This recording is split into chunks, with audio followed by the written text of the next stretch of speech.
my name is Gabby and welcome back to my channel, or if you're new here, then welcome to my channel, and today's video is going to be my spoiler-free review for Highly Suspicious and Unfairly Cute by Talia Hibbert. I have the content warnings I can find linked down below in the description along with links to some resources, and let's go ahead and get into it. And Highly Suspicious and Unfairly Cute follows our two main characters, Bradley and Celine, who are former best friends and now current arch-enemies, making the only things between them petty insults and academic rivalry. And when Celine signs up for a survival course in the woods that will help further her career path and future success, she is surprised to find Bradley right there next to her, and these two are going to have to work together in order to have a chance at the grand prize. And as this brings them closer together, they begin to sort through their history, both the good and the bad, and have to decide whether enough time has passed in order to form a new relationship with one another.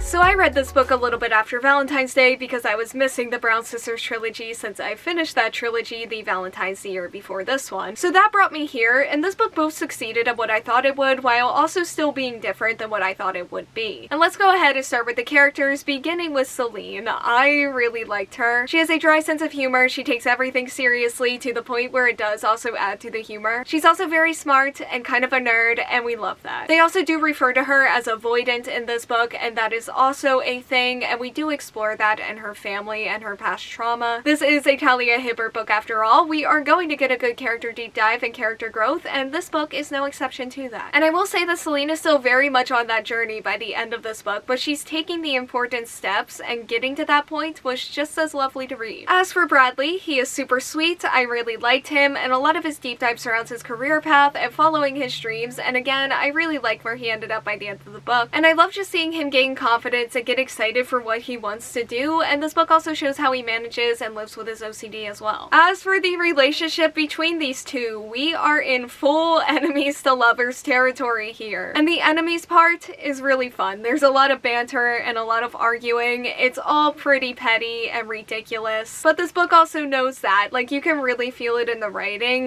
This book knows what it is, which made it very fun, even though it did feel a little bit like, okay, we get it at a certain point, but a lot of it was very funny. Talia Hibbert has a lot of charm in her writing. Like, even when we weren't in the enemy's territory anymore, the banter was still funny, just more cute. And I ended up shipping these two pretty hard here. Like, their personalities are different, but they also do have things in common, so like they clash and they complement each other in just the right ways for me. As for how they ended up as arch enemies, this felt pretty complex to me. Like, I fully saw both sides of the situation as for why they were mad at each other and could empathize, and I don't know if I ever fully got the resolution I was personally looking for here. Like, I feel like I could have used like one more really deep conversation about this between them, but I also feel like the resolution that they had kind of just made sense for them and for the tone of the book. And there's also a conflict between them later in the story that's a lot of miscommunication and just not properly communicating or not communicating at all, and this book does tie that in with Celine's character growth, but it still wasn't my favorite thing to read. And I've read a handful of critiques about this book that say that the drama and the conflict and the lack of communication and kind of just the book as a whole does feel very young. And I do think that some of that is just people going from the Brown Sister trilogy, which is an adult series, to this, which is YA, and just feeling the difference there. But it also does read very young, and it should.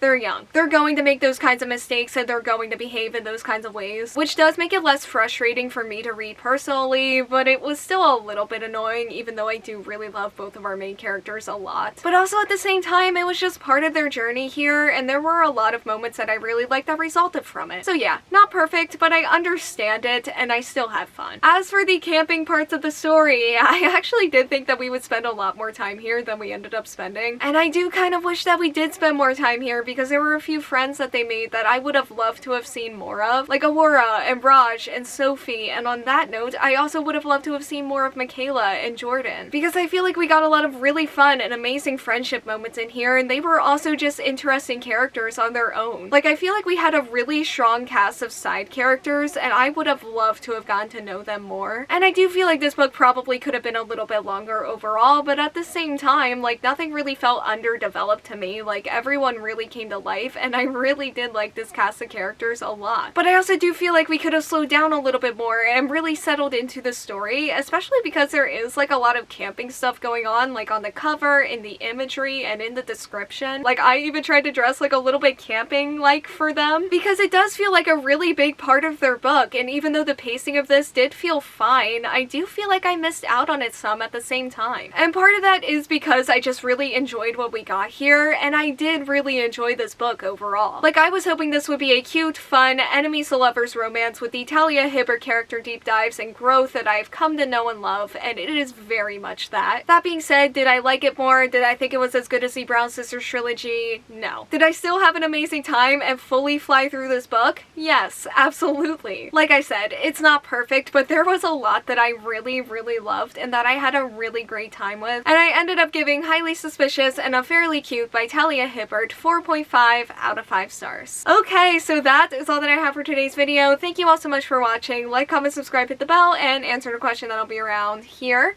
if you want to do that, and hopefully I will see you here next time. Bye!